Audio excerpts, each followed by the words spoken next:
guys. First of all, thank you to Emily Arena. Thank you to our partners at DAZN, to all of our sponsors. Another sold-out event for Jake Paul and Amanda Serrano. 4 weeks ago, we put this fight on sale. No press conference. Out of the blue, these two decided they wanted to fight.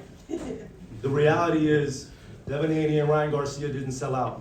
Shakur Stevenson didn't sell out. Jake Paul and Amanda Serrano once again proved that they are the faces of boxing. They didn't have to take this fight. Everything was on the line, and they both came out and showed and proved tonight. So congratulations to you both.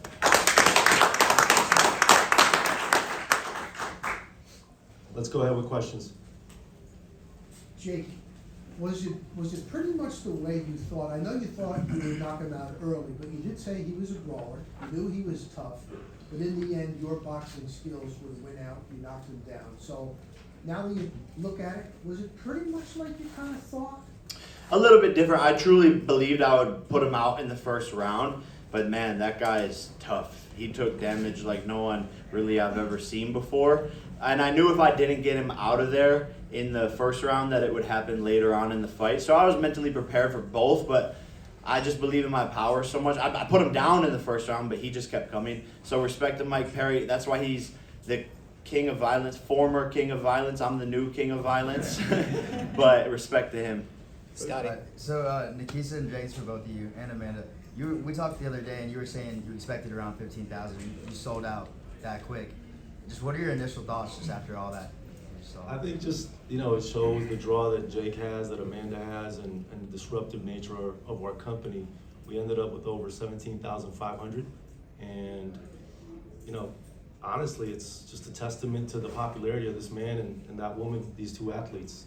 And now they're on to facing Mike Tyson and Katie Taylor, what I believe will be the biggest fight since the Muhammad Ali days. Nothing bigger.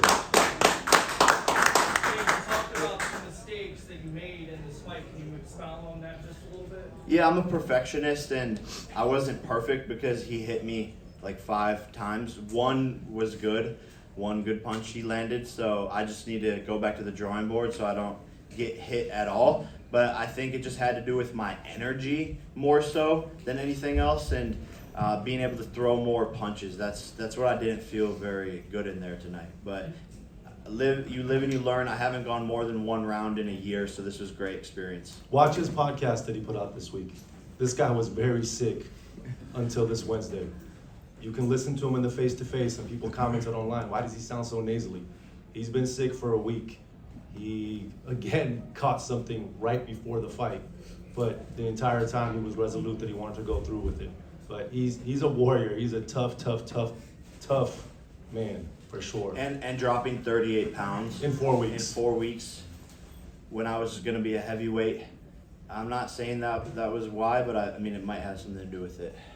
Jake, talk about adversity. You're always, people are always doubting you, but you're always overcoming it.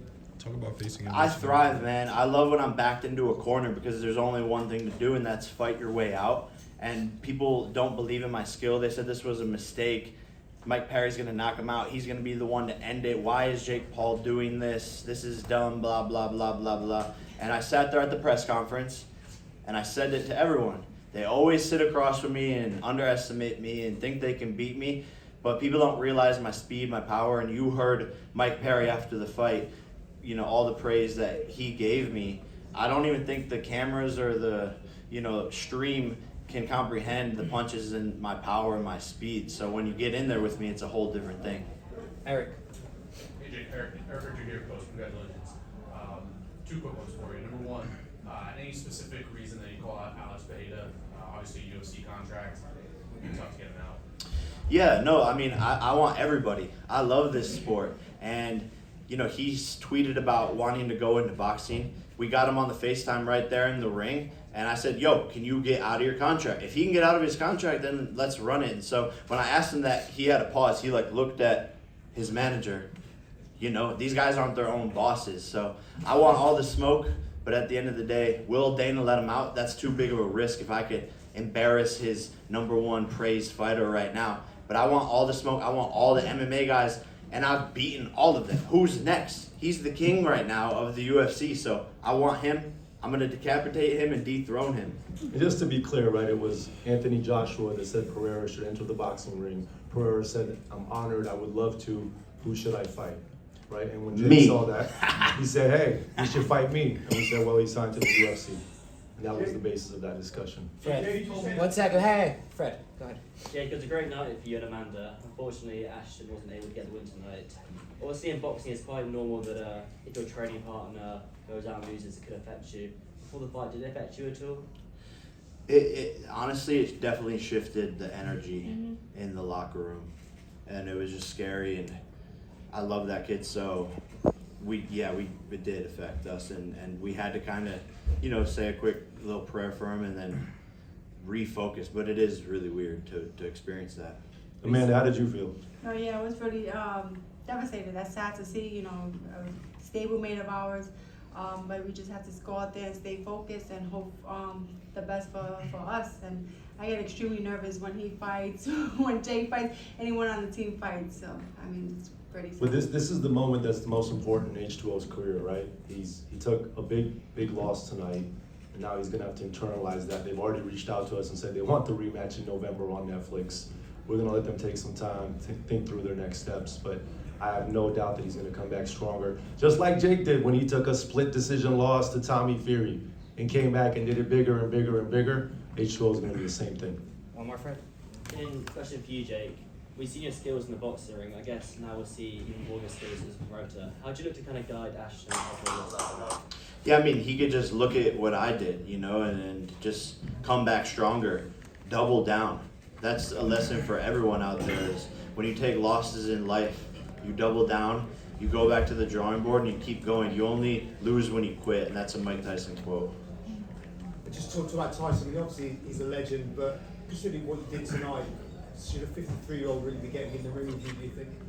Yeah, if Tyson wants to get in the ring, I'm down, and he does. So here we are. He's one of the baddest men on the planet, and if he wants that opportunity and that smoke, he's the one who is like, let's make this a pro fight. I'm gonna end you, and I'm ready for it, and I'm excited for it. And he's a beast. It's very amazing. dangerous. It's amazing. No matter what would have happened here, somebody would have asked the question of, should this fight really happen? Jake would have gone to a decision. They would have said, should this fight happen? Can he really beat Mike Tyson? Jake would have lost. They would have said, thank God he's not fighting Mike Tyson. Mike Tyson would have killed him. He beat Mike Perry, who's an extremely tough man. He's not as tough as Mike Tyson, and he's certainly not as skilled as Mike Tyson in the boxing ring. Yeah, but Tyson is 53 years old. No, he's not.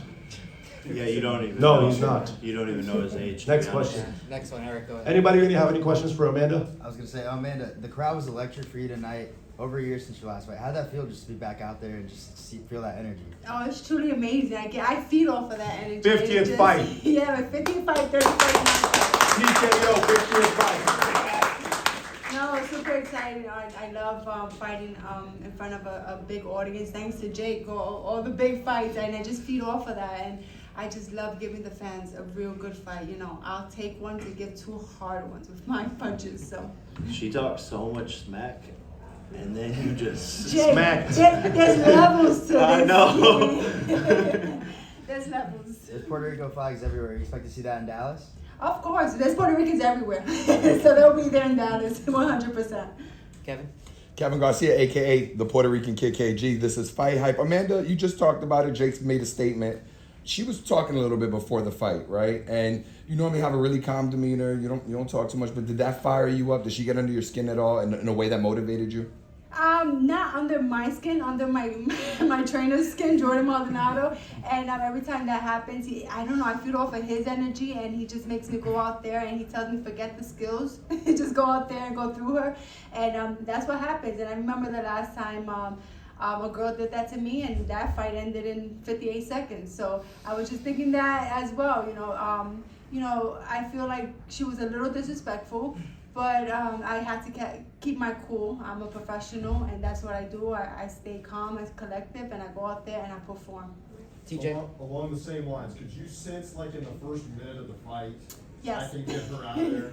Yes, I knew it. After the first couple of punches, I was like, okay, I got it. I'll narrow her down, and I'm gonna hit her hard. And yeah, all my punches were hard, and I knew it was gonna.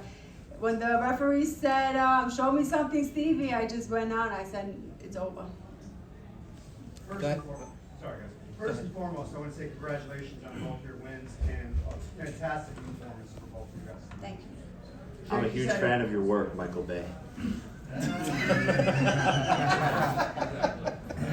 Jake, you said after the fight that your goal is to be the cruiserweight champion in 2 or 2.5 years. How would fighting a guy like Conor, who came after you, McGregor, who came after you tonight after the fight, or Alex Pereira help you achieve that goal? Yeah, man, anytime I can get into a camp for a big fight and perform under the bright lights to prepare me for tough moments, I'm going to take it. So, there's money fights, there's big fights, there's experience fights. I think tonight was an experience fight. November is a massive fight, and I mean it's experience going up to heavyweight and being in there with someone who's been doing something boxing their whole life. So everything is just on the path to being a cruiserweight champion, and if I can go in there with champions of different leagues, those are the best of the best in the world, and they're going to bring the best out of me. You've seen what he's done to experienced boxers that have a similar record to him, right? So these moments, I think, help prepare him for those more experienced boxers. You saw Chavez Jr. tonight. He looked pretty good, but he was fighting a guy who was 1-0 in boxing, right? His 1-0 is against an NFL player. And yet that MMA guy was able to hang in there with someone who has 60+ fights. So it's not easy what he does to these MMA fighters in any way. Call. Jake, Conor McGregor for IFL TV. You told me outside that you hurt your hand a little bit tonight. Can you tell us a bit more about that and will it affect the Mike Tyson fight? Oh no, I'm good. It just felt worse like in the ring, but right now it's fine. Is that why you were peppering him with all those left hands?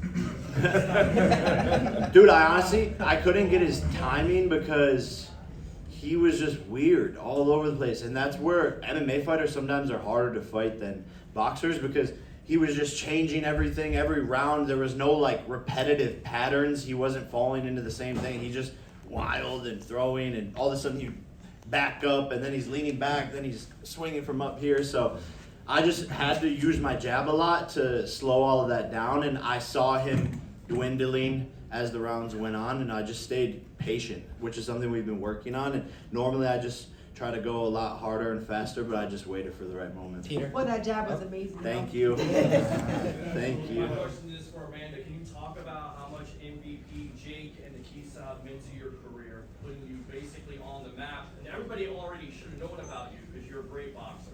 I've said it from the very beginning, it was the easiest and best decision I ever made to be part of MVP. Jake Nikisa changed my life, my family's life, my team's life, 100%. Now I sit here in front of you, a multi-millionaire with a lot more followers. And a lot more people seeing women's boxing. Women can fight, women can sell, we can perform and put on a great show. And thanks to these men over here, my trainer Jordan Maldonado, I think this is the dream team. And I'm super happy and proud to be here. Look, we've had our up and downs together just like any family does, but we are family, right? When that scuffle happened yesterday, I saw Jordan rush up onto the stage immediately because his family was under attack. So it's a beautiful partnership, and this is the greatest female boxer of all time. Nobody can dispute that claim. Amanda, do you believe you're the face of Puerto Rican boxing right now? Because ever since Cotto retired, they're looking for someone to hold that crown. Do you hold the crown? Hell yeah, she does. I'm the first undisputed champion. I mean, I believe I am. I represent all of Puerto Rico because that's my pride. I represent all women, and that's what I want to do. Amanda, Eric? do you think you're ready for Katie Taylor? Do you think I'm ready? I think I you're feel ready. I feel good at this weight. I feel strong. I know Katie Taylor is obviously not Stevie Morgan, but I'm coming in here with a more confident demeanor, and it's going to be a good fight this time. Promise. Eric, last question. In the spirit of MMA and boxing transitions, would you ever entertain a fight with Amanda Nunes, whether it's in the ring or in the cage? Oh, definitely. Now if Jake does the stuff that he does with the MMA, yes. I mean, I don't mind. I'm a fighter. I love to fight, and if it makes women grow bigger in the sport, why not?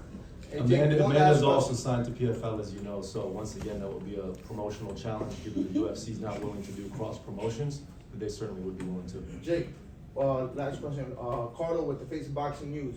2 weeks ago, Nate Diaz had a victory win over Jorge Masvidal. We know that you beat him in the past when you guys had your boxing fight. How do you feel him calling you out again and saying that he's gonna, kick your ass. He wants payday. Payday. I know that. No, but I want to do it in MMA. Is And there- he don't want, he there's too much to risk for him. I don't think he thinks he could actually beat me in MMA. We made the offer and he hasn't accepted it. So Is there the idea is if you want the rematch, we're doing it in MMA.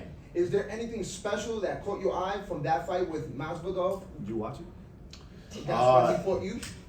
Did Did you see anything new special? No, just a zombie. Just a Mike Perry, Nate Diaz zombie. They're gonna be in the zombie apocalypse one day. Jake. Congratulations for the win. Last one, go ahead. Thank you, Jake. Just real quick question. As soon as your fight ended, Conor McGregor said Mike Perry was fired from the BKFC.